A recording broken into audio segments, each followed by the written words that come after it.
पे नाकामी हो रही है क्योंकि पाकिस्तानी इनकार कर रहे हैं और वो बिलावल भुट्टो जरदारी का खिताब नहीं सुनना चाहते या उनकी किसी तकरीब में नहीं आना चाहते।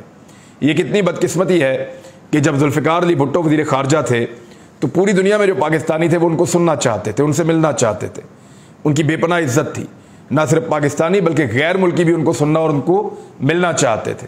लेकिन आज भुट्टो का नवासा बिलावल जरदारी जब वज़ीर ख़ारजा बना शहबाज शरीफ का, तो पाकिस्तानी उनको सुनना भी नहीं चाहते। ये मुबैना तौर पे खबरें आ रही हैं और ट्विटर के ऊपर, सोशल मीडिया के ऊपर वायरल भी हो रही हैं। मगर पाकिस्तान पीपल्स पार्टी के वर्कर्स या वो लोग जो उनके साथ गए हैं, वो इनके अलावा कोई और राज़ी नहीं होता कि वो बिलावल भुट्टो जरदारी को सुने। बाकी सब लोग इनकार कर देते हैं। एक और ख़बर है, वो भी आपको देता हूँ, फिर आपको बताता हूँ कि AC वाला जलसा बमुकाबला 4 सद्दा जलसा। ये खबर मैं आपको देता हूँ, लेकिन पहले आप ये देखें कि शीरी मज़ारी की बेटी है ईमान मज़ारी, इसके ऊपर एक FIR दर्ज हुई है क्योंकि इसने फ़ौजी क़यादत को, जनरल बाजवा को बहुत गलत लफ्ज़ों से बुलाया है। गलत है। उस वक्त बेशक वो जितनी मर्जी परेशानी भी थी, उनकी वालदा को गायब कर दिया गया था, उठाकर ले गए थे, ज़बरदस्ती की गई थी, बताया भी नहीं जा रहा था कि कहाँ है और खींच कर लेकर जा रहे थे बगैर किसी नोटिस के। गैर कानूनी गिरफ्तारी थी, अदालत में तो ऐसे ही साबित हुआ।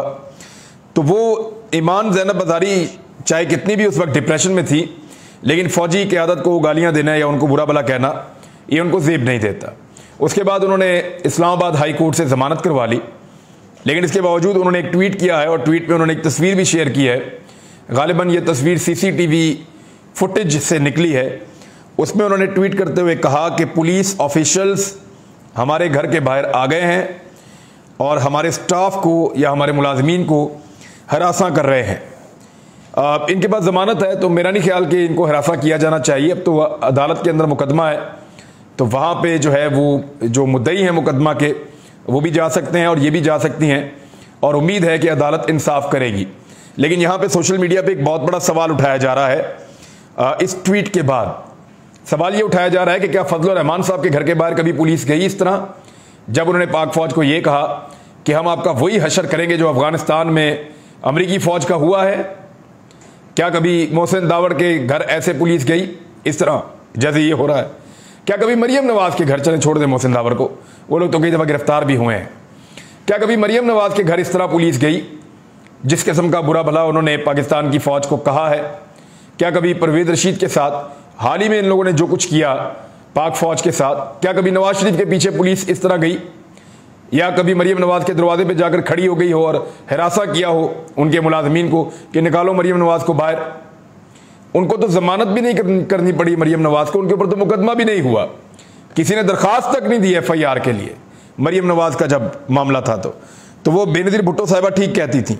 वो कहती थी इस ख़ानदान के लिए पाकिस्तान में कानून कुछ और है और हम बाकी लोगों के लिए इस मुल्क में कानून कुछ और है। बहरहाल ये सवाल अब सोशल मीडिया पर बहुत उठ रहा है, इसका जवाब अगर किसी के पास हो तो ज़रूर देना चाहिए। नैब में जो तरामीम हुई हैं उसके ऊपर तफसीली काम हमने कर लिया है, वो आपको अगले एक वीलॉग में हम बताएंगे कि नैब में किस किस्म की नकबजनी की गई है और किस किस्म की भोंडी तरामीम की गई हैं और उससे पाकिस्तान में एहतसाब का निज़ाम कितने हद तक डैमेज हो जाएगा। ये एक और वीलॉग मैं करूँगा, उस पर आपको बताऊँगा।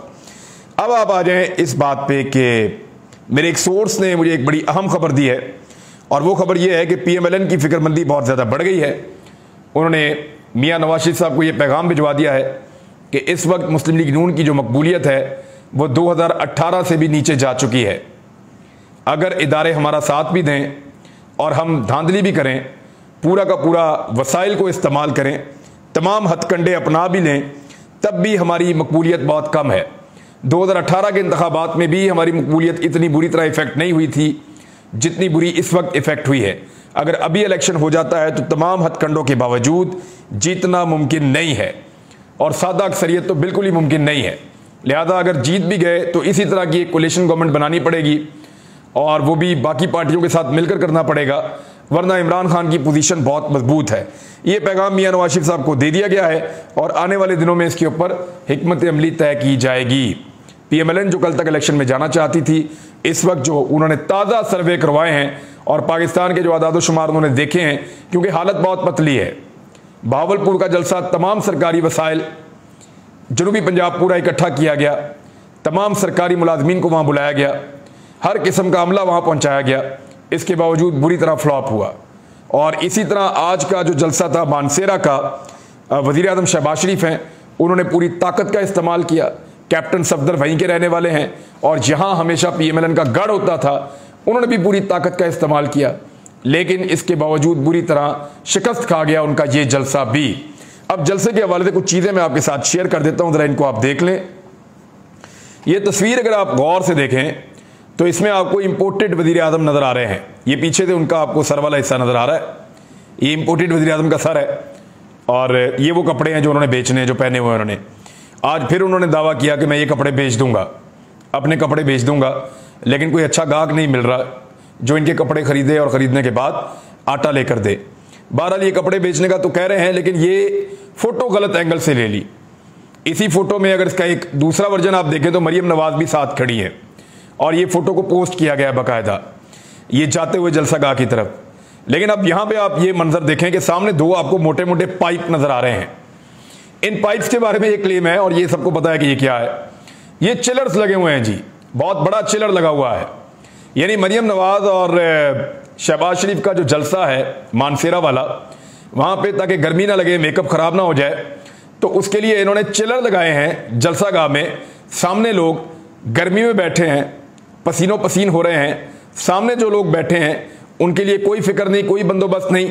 और स्टेज के ऊपर जो ये लोग बैठे हैं, इन्होंने इस किस्म का ऊपर वो साइबान बनाया और बीच में दो बड़े बड़े चिलर्स लगाए और उन चिलर्स के ज़रिए से जलसा गाह को, जो ख़ास तौर पे जो स्टेज वाला एरिया है, ख़ास तौर पे क्या है ही सिर्फ स्टेज वाला एरिया, उसको ठंडा करने का बंदोबस्त किया गया है।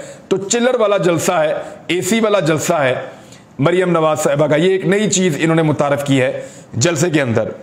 दूसरा, वैसे इससे और पार्टियां भी सीख सकती हैं। अगर गर्मियों में जलसे करने हो तो इससे सीखा जा सकता है कि लगातार ठंडी हवा का बंदोबस्त चिलर के ज़रिए हो सकता है। बहरहाल इमरान खान साहब ने अभी तक इसको अडॉप्ट नहीं किया और किसी ने भी इसको अडॉप्ट नहीं किया। अब मरियम नवाज साहिबा ने इस जलसे में इमरान खान साहब को 2 नंबर आदमी करार दे दिया। मरियम नवाज ने कहा कि इमरान खान 2 नंबर आदमी है। अब ज़रा एक लम्हे में आप ये सोचें कि मरियम नवाज जब कह रही है एक आदमी को कि वो 2 नंबर आदमी है, अगर आगे से वो आदमी कह दे कि वो 2 नंबर औरत है तो क्या होगा? पूरा पाकिस्तान रोला डाल देगा। फिर घुंघरू तोड़ देने नाच नाच के पाकिस्तान के मीडिया ने। यानी आदमी की इज्जत नहीं होती। औरत जो मर्जी मुंह में आए वो बोल दे, और जब आदमी उसको जवाब दे और उसी जबान के अंदर दे, बल्कि वही लफ्ज इस्तेमाल करे, तो आप नाच नाच के घुंघरू तोड़ देंगे। आप इतनी ऊंची छलांगे मारेंगे कि बंदरों को खतरा पड़ जाएगा कि ये हमारी जगह ही ना ले लें। तो इस किस्म की जो है वो जबान इस्तेमाल की जाती है जलसों में जब लोग नहीं आते, क्योंकि जलसा गाह तो खाली होता है, आगे थोड़े से लोग बैठे होते हैं, पीछे सारा खाली होता है। तो खाली जलसा गाह के अंदर लोगों को जो गुस्सा है वो उतार दिया जाता है अपने सियासी मुखालिफिन के ऊपर। ऐसा नॉर्मली होता रहता है। इमरान खान साहब ने जो 4 सद्दा में जलसा किया, मैं उसके कुछ फैक्ट्स आपके सामने शेयर कर देता हूँ। इमरान खान साहब ने कहा कि इम्पोर्टेड हुकूमत चोरों की हमारे ऊपर मुसल्लत की गई है। हम किसी सूरत अमरीकी गुलामों को कबूल नहीं करेंगे। हम किसी सूरत चोरों के खिलाफ हकीकी आज़ादी की जंग लड़ने के लिए बाहर निकले हुए हैं, इसको रुकने नहीं देंगे। जब कोई कौम आज़ादी की जंग लड़ती है तो वो जहाद करती है। हमारे कारकुन आज़ादी की जंग में शहीद हुए हैं। ये सब मुल्की आज़ादी के लिए निकले थे। जब तक जिंदा हूँ अपना जहाद चोरों के खिलाफ ख़त्म नहीं करूँगा। कौम को तैयार कर रहा हूँ। अब हम एक चीज़ की तैयारी करेंगे। अब हम सब ने देख लिया है कि किस तरह तैयारी करके आना है। हम पर तशद्दुद करने वालों की एक एक तस्वीर मेरी आंखों के सामने है। राणा सनाउल्लाह ना ये पुलिस वाले बचेंगे जिन्होंने अवाम पर तशद्दुद किया। इन तीनों को कटहरे में खड़ा करके जेलों में डालेंगे और हमें हमारा हक नहीं दिया गया तो छीन लेंगे। अब जब हम निकलेंगे इसके सामने कोई रुकावट नहीं आ सकेगी। सुप्रीम कोर्ट पुरअमन एहतजाज के हक के लिए जा रहे हैं। इंपोर्टेड हुकूमत जान लो, हम तुम्हें कभी तस्लीम नहीं करेंगे। इंपोर्टेड हुकूमत ने पेट्रोल और फजल रहमान की कीमत, डीजल कहते हैं वो, कीमत बढ़ा दी है। IMF से हुक्म मिला, इंपोर्टेड ने कीमतें बढ़ा दी। पुरअमन एहतजाज करना हमारा जमहूरी हक था। और PTV का एक तनख्वाहदार शख्स भी वफद में शामिल था। जब अमेरिका के गुलाम हुकूमत करेंगे तो वो हर वो काम करेंगे जो अमेरिका कहेगा। हकीकी आज़ादी की जद्दोजहद को जहाद समझते हैं। कौम करप्ट लोगों और इंपोर्टेड हुकूमत के खिलाफ बाहर निकले। हुकूमत ने पीटीआई मुजाहिरीन पर 35,000 आंसू गैस के शेल्स इस्तेमाल किए। इसके बावजूद लोग घरों से निकले। ये कौम वो कौम है जिसने खौफ की जंजीरें अब तोड़ दी हैं। ये है जी इमरान खान साहब का खिताब। आपके साथ शेयर करता हूं अगले वीलॉग में नैब के साथ किस किस्म का रेप किया गया है। अगले वीलॉग में अब तक के लिए इतने, अपना ख्याल रखिएगा, अपने इस चैनल का भी। अल्लाह हाफिज़।